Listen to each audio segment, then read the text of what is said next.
গণপিটুনি এবং গণলুট দুটো শব্দই সমার্থক অনেকটা। তো গেল 1 বছরে আমরা গণপিটুনির সাথে বেশ পরিচিত ছিলাম। এটার একটা সুবিধা হলো এই যে কে কাজটা করলো ঠিক প্রমাণ পাওয়া যায় না, এ ওর দোষ দেয়, এ আরেকজনের দোষ দেয়। তেমনি গণলুটও অনেকটা সেরকম যে কে করলো সেটা প্রমাণ পাওয়া বেশ মুশকিল হয়ে পড়ে। ভোলাগঞ্জের যে পাথর লুট হলো এবং গেল 4 মাস ধরে এই পাথরটা লুট হয়েছে, এখন সেটা গণলুট হয়ে গেছে। কে করেছে বা কারা করেছে ঠিক টাওয়ার করা মুশকিল হয়ে গেল। তো এ বিষয়ে আমরা কথা বলার জন্য আজকে জার্নাল ডায়ালগে স্টুডিওতে উপস্থিত আছেন আমাদের রিপোর্টার রাজীব ইসলাম এবং আমাদের ন্যাশনাল ডেস্কের ইনচার্জ আল ইমরান। দুজনকে স্বাগত জানাচ্ছি। ধন্যবাদ।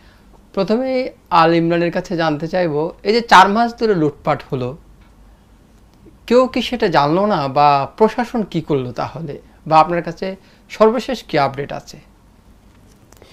দেখুন, এই যে পাথর যে লুটের ঘটনা, এটা কিন্তু বিগত 4 মাস ধরেই হচ্ছে এরকম না, বিগত এবং দীর্ঘ সময় ধরে চলে আসছে। আমি 2017 সালে জাফলং গেছিলাম, ওই সময় দেখেছি যে মাটির ভিতরে তারা কূপ করেছে, প্রায় 20-30 ফিটের মতো হবে, কূপ করে করে সেখান থেকে পাথর উত্তোলন করা হচ্ছে।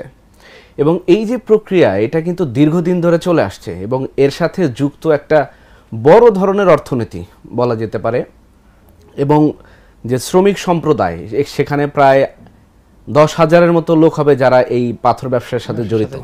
এবং একটা সিন্ডিকেট আছে যেটা অনেক শক্ত সিন্ডিকেট, এটা চাইলে সহজে কেউ ভাঙতে পারবে না। যেটা আপনারা দেখেছেন যে আমাদের উপদেষ্টা মহোদয় তিনি অসহায়তা প্রকাশ করেছেন, কারণ এই সিন্ডিকেটটা এত শক্তিশালী। এবং এই সিন্ডিকেট উনি বলেছেন যে সর্বদলীয় সিন্ডিকেট, যে শুধুমাত্র একটি রাজনৈতিক দল সেখানে যে এই পাথর উত্তোলনের সাথে জড়িত, ব্যাপারটা এরকম না। বেশ কিছু দল, বেশ কিছু দলের নেতাকর্মী এবং সেন্ট্রাল লেভেল থেকে শুরু করে রুট লেভেল পর্যন্ত সাংবাদিকরাও নাকি ওখানে এটার সাথে জড়িত। হ্যাঁ, সাংবাদিকরা, তাহলে তো যদি তারা জড়িত না থাকতো তাহলে এতদিনে মিডিয়াতে সেভাবে ফলাভাবে প্রচারিত হতো।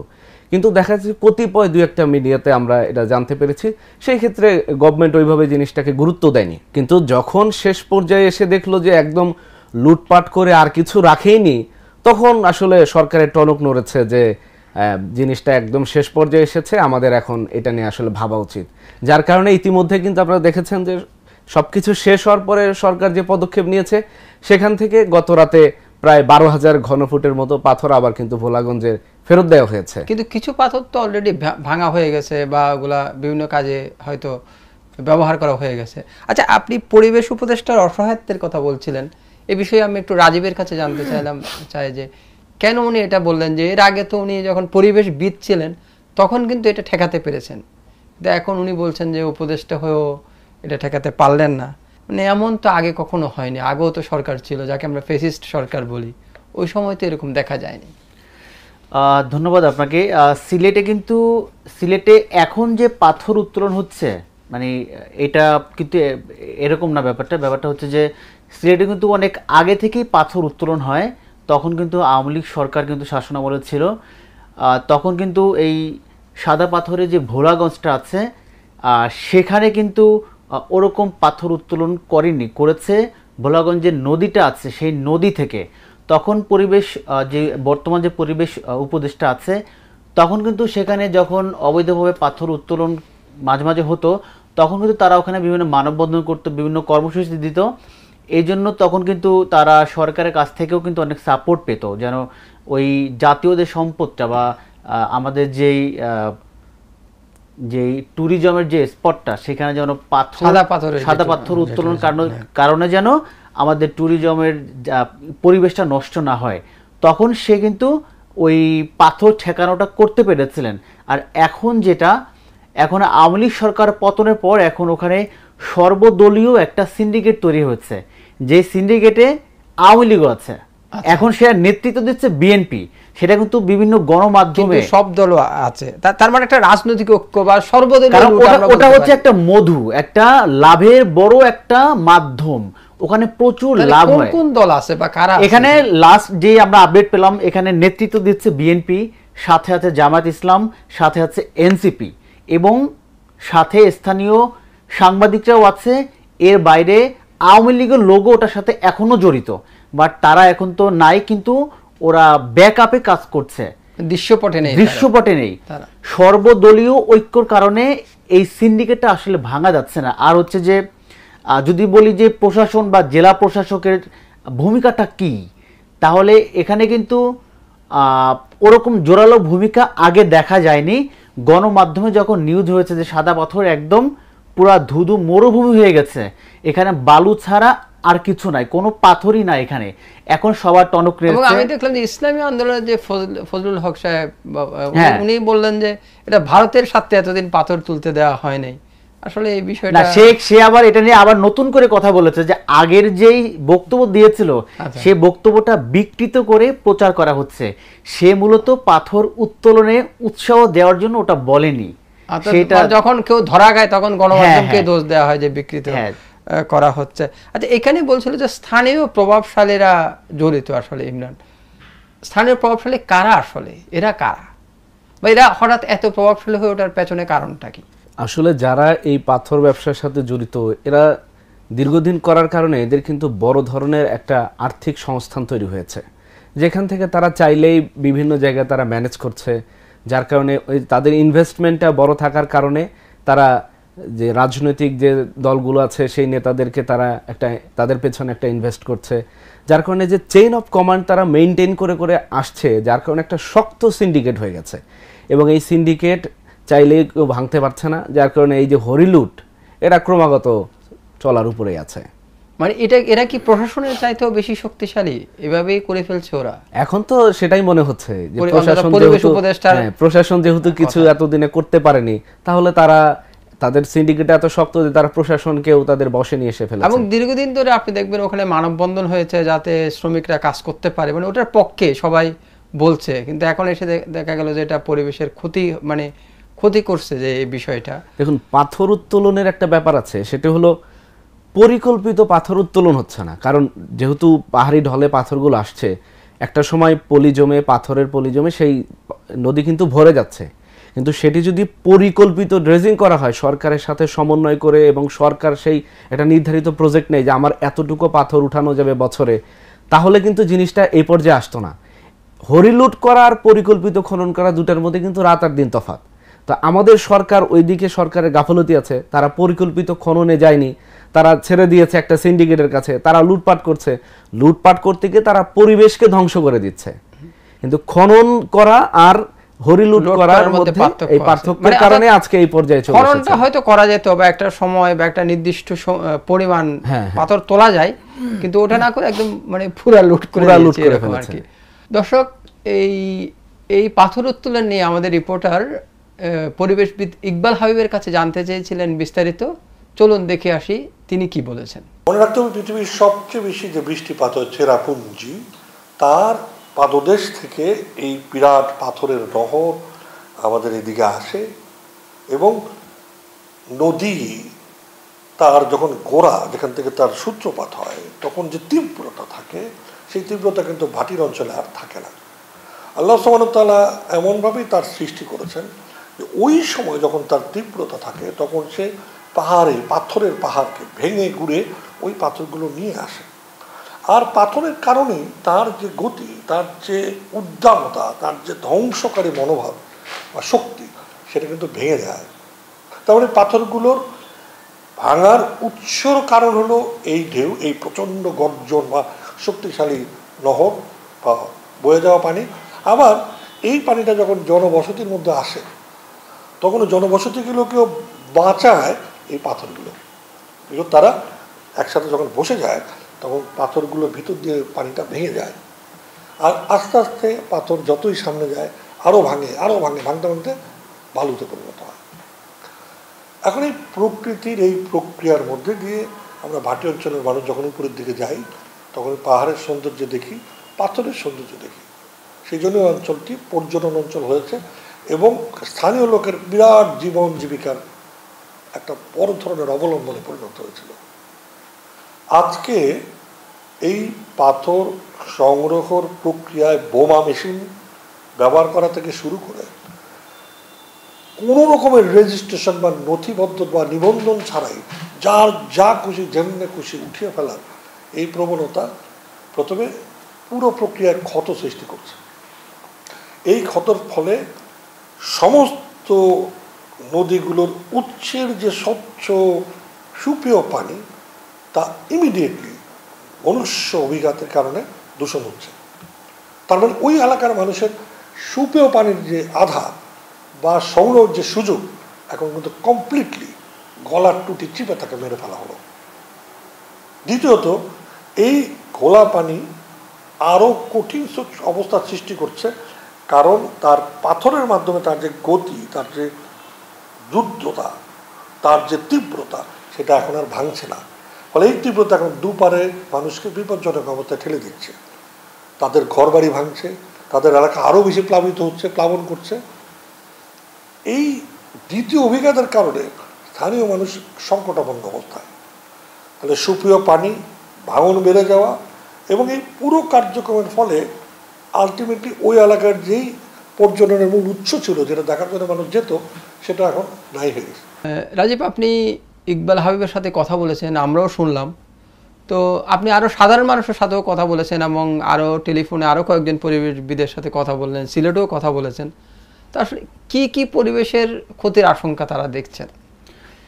এখানে আসলে যে ক্ষতিটা হয়েছে এটা আসলে এখন আমরা বুঝতে পারছি না, কিন্তু এটা যখন আপনি ভাববেন বা পরিবেশবিদের কাছে যখন আপনি শুনবেন, তখন আপনি অনুধাবন করতে পারবেন যে আসলে কত বড় একটা ক্ষতি আমরা করেছি।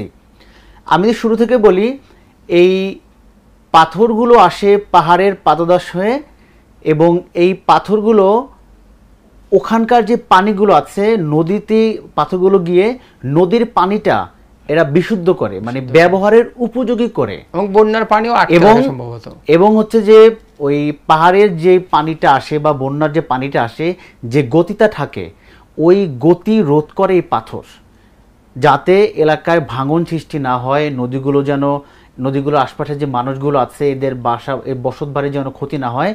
এই ভাঙন রোধ করার পেছনে এই পাথরগুলোর অনেক বড় একটা অবদান, যেহেতু ওরা পানির স্রোতকে, মানে পানির স্রোতে যে শক্তিটা আছে সেই শক্তিটা ওরা নষ্ট করে দেয়। এবং আপনি আরও দেখবেন যে এই পাথরগুলো যেই জায়গা আছে, মানে যে নদীতে পাথর আছে, ওই নদীগুলোর পানি কিন্তু অনেকটা ব্যবহার করার মতো এবং ভালো। এখন যেহেতু পাথরগুলো সব নিয়ে গেছে, এখন ওই এলাকার মানুষ বিশুদ্ধ পানির অভাবে ভুগবে, মানে ওই এলাকার মানুষ যে এলাকায় পাথরগুলো ছিল, বিশুদ্ধ পানির অভাবে ভুগবে, এবং এরা দীর্ঘমেয়াদী এই সমস্যায় থাকবে। নদী ভাঙন হবে, জলোচ্ছ্বাস হবে, এবং এই সমস্যা কাটিয়ে উঠতে অন্তত 6 থেকে 8 বছর লাগবে। কেননা এই পাথরগুলো যদি জমতে জমতে আগে জায়গায় আসতে হয়, তাহলে মিনিমাম 8 বছর লাগবে। এই 8 বছরের মধ্যে ওখানকার একটা পাথরে হাত দেওয়া যাবে না। যদি আবার পাথর তোলে, তাহলে এটা কখনোই ঠিক হবে। আচ্ছা, আপনার সঙ্গে কথা বলতে বলতে আমার একটা কথা মনে পড়লো, যে গৌরী প্রসন্ন মজুমদারের একটা গান আছে মান্নাদের, যে পাথরে লিখো না নাম ক্ষয়ে যাবে। তো এরপরও কিন্তু ওখানে পর্যটক যেত, হয়তো প্রিয়জনকে নিয়ে যেত, অনেকে পাথরে নাম লিখে রাখতো। তাহলে কি এই সময়গুলোতে পর্যটকও বন্ধ করে দিতে হবে, বা পর্যটনও বন্ধ করে দিতে হবে, যদি আমরা আগের অবস্থায় ফিরে যেতে চাই? না, পর্যটনের সাথে এর সাথে আমার মনে হয় না কোনো সম্পর্ক আছে, কিন্তু ওখানকার মেইন আকর্ষণ ছিল সাদা পাথর। আমিও গিয়েছিলাম ওখানে গিয়ে আমি পাথরে বসেছি, ছোট ছোট পাথর আমি সংগ্রহ করেছি, তারপরে পাথরে বসে ছবি তুলেছি একসাথে। পাথর থাকার কারণে ওখানকার সৌন্দর্যটা অনেক ভালো লাগতো, এবং এখন অনেকেই দেখলাম ফেসবুকে বা সামাজিক যোগাযোগের মধ্যে ছবি দিচ্ছে, মানে আগের স্মৃতিগুলো, যে আগে এখানে ভরপুর পাথর ছিল, আমরা গিয়েছিলাম, এখন ওখানে কোনো পাথর নেই, একদম ফাঁকা জায়গা। সেক্ষেত্রে ফাঁকা জায়গা থাকলে মানুষ ওখানে যেতে উৎসাহ বোধ করবে না, কেননা ওখানে গেলে যে আনন্দটা পাওয়া যেত বা একটা বসার একটা জায়গা ছিল, এখন কিন্তু ওটা নাই, ওটা নষ্ট হয়ে গেছে। এই নষ্ট হওয়ার কারণে কিন্তু পর্যটকরা ওখানে যাবে না, মানে বড় একটা পার্সেন্ট। এবং অনেকে দেখলাম ট্রল করছে যে কক্সবাজার এখনই চলে যান, বালি হয়তো তুলে নিয়ে যেতে পারে, কিংবা জাফলংও এরকম পাথর তুলছে। তো আমি সর্বশেষ ইমরানের কাছে যেটা জানতে চাই, যে এখন প্রশাসন উদ্ধার কাজ শুরু করেছে বা দুদক অভিযানে গেছে, সেনাবাহিনী অভিযান চালাচ্ছে, আসলে কতটুকু রিকভার করা যাবে বা সমাধানটা আসলে কি? আসলে এখন আমরা যেটা দেখছি সেটা 90 দশকের আমরা যে বাংলা সিনেমা দেখতাম, যে সবকিছু ঘটার পরে পুলিশ আসতো, ঠিক তেমনই মানুষ ট্রল করছে ব্যাপকভাবে যে সবকিছু লুটপাট হয়ে যাওয়ার পরে বাংলাদেশের প্রশাসন তারা যাচ্ছে। এবং বেশ কয়েকটি ছবি আমি দেখলাম যে টেবিলের উপরে কয়েকটা পাথর সাজানো, পুলিশ 4-5 জনকে ধরে বসে আছে। তো এই যে জিনিসগুলো তারা এখন নিচ্ছে, এখন মানুষের কাছে এগুলো হাস্যকর হয়ে যাচ্ছে যে সবকিছু শেষ হওয়ার পরে তারা পদক্ষেপ নিচ্ছে। সবকিছু থাকার সময় কেন নিল না? তাহলে তো আজকে এই পর্যায়ে আসতে হতো না। যে আমাদের ভাই যেটা বললো যে 8 বছর লাগবে, যদি তারা এটা অর্ধেক সময় কিংবা 20 ভাগ এরকম লুটপাট করেছে সেই সময় করতো, তাহলে আমাদের সেই বছরটা কমে 2 বছরে চলে আসতো, যে 2 বছরে আমরা ইকোসিস্টেম অনুযায়ী আগের পর্যায়ে যাব। কিন্তু সেই পদক্ষেপগুলো আমাদের গভর্নমেন্ট থেকে নেওয়া হয়নি, প্রশাসন থেকে নেওয়া হয়নি।